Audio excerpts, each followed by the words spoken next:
the real world for those nearby objects.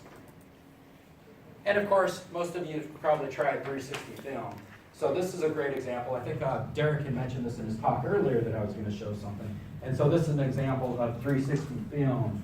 And you can watch it on the screen. It's better in a headset where you can physically look around, but at least this kind of conveys the idea. So I'm going to attempt to change the slides here and play this. And Derek had also mentioned about how virtual reality is sort of this empathy machine of what it's like to be in someone else's shoes. And this is some great work by one of our instructors, Mike Qualls, out of North Carolina State University, of what it's like to be from a different culture and be in a meeting situation. This is from their Global Training Institute, to help people understand what it's like to come from a different culture, right? To put yourself sort of in their perspective. And so I'm going to go ahead and select Cashel here. I know it's almost lunchtime. And so it's supposed to be from his perspective. So if you look down, you can kind of see your own self, right? I'd really like your input on our expedited timeline. So the idea is that people from different cultures, from different countries have come together to try to take on some corporate tasks. Sound good? We have spent the last 2 hours discussing. So the idea here is it kind of conveys, okay, myself as this individual that I'm taking on, that I'm being embodied by, what am I thinking? I realize this is pretty ambitious. Excuse me, Mrs. Smith, but I usually think much. And here comes the communication challenge. We spent the entire morning discussing business. Can you guys hear that okay, by the way? I hear your concerns, and we'll make sure that we get a chance to socialize during lunch. We just need to quickly wrap up this first part of the agenda. I'm not sure if we're prioritizing the right How's that? task at this point. Better? And we really need your input. What do you all think? It's her job to make sure the priorities are correct. I'm surprised this company was able to win this project. They don't seem to be very knowledgeable about what they're doing. We need help prioritizing. What do you think? Okay, so that's an example of how not to communicate. What is wrong with that? He's speaking to But us if you go to his perspective, like he's not trying to be a jerk, right? Like he just doesn't understand. He doesn't have the. Part of the You team. go ahead and close this. We want you.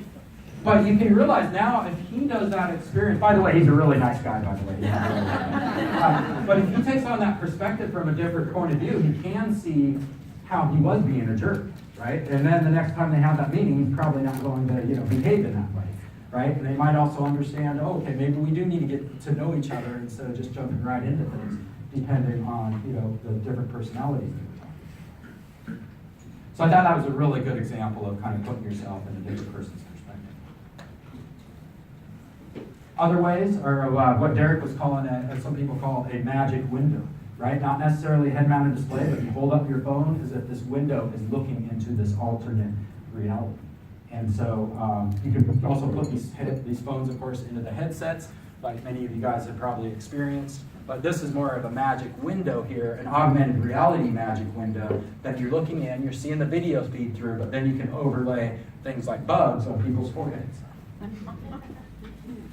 And so I'm actually going to show an example of that, something called DinoDigger, which is this app that works with this Merge Cube. Have any of you seen the Merge Cube before you got the package tonight?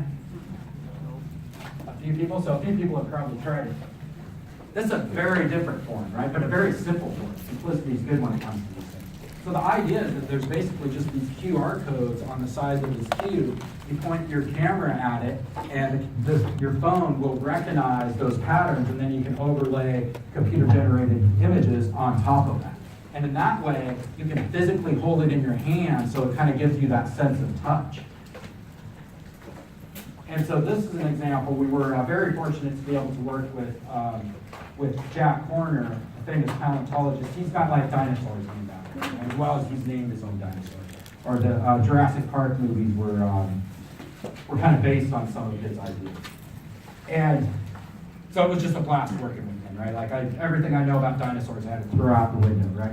Because that was a very long time ago when I learned all the wrong things, and of course, they discovered it's not quite what dinosaurs didn't live quite like we thought. And so basically you start off with an introduction of Jack introducing himself and, explaining, I've been digging bones for a long time, now it's your turn to go and interact and dig for these bones. And so you're literally kind of, well, not literally, but in some ways literally holding the world in your hand, right? It's a cube. It doesn't necessarily, the sphere of the earth doesn't match the cube, but just by the fact that you have something physical in your hand, it gives you sort of that sense that something's there instead of just reaching out and touching here. So Jack says, go ahead and, click on the Rocky Mountains where he's from, Montana, and once you click that, then you go to your dig site and you're able to kind of choose your different tools and start digging up some bones.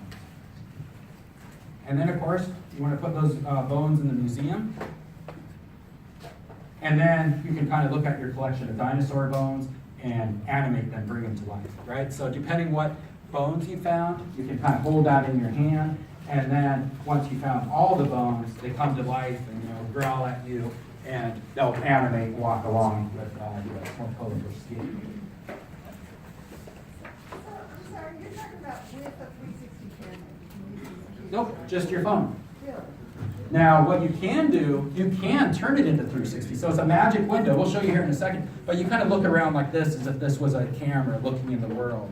Camera seeing the real world and it's seeing the computer-generated imagery. But you can also put these things in a headset like Google Cardboard, and then you can look around all you want in 360. So viewing it, you can view it in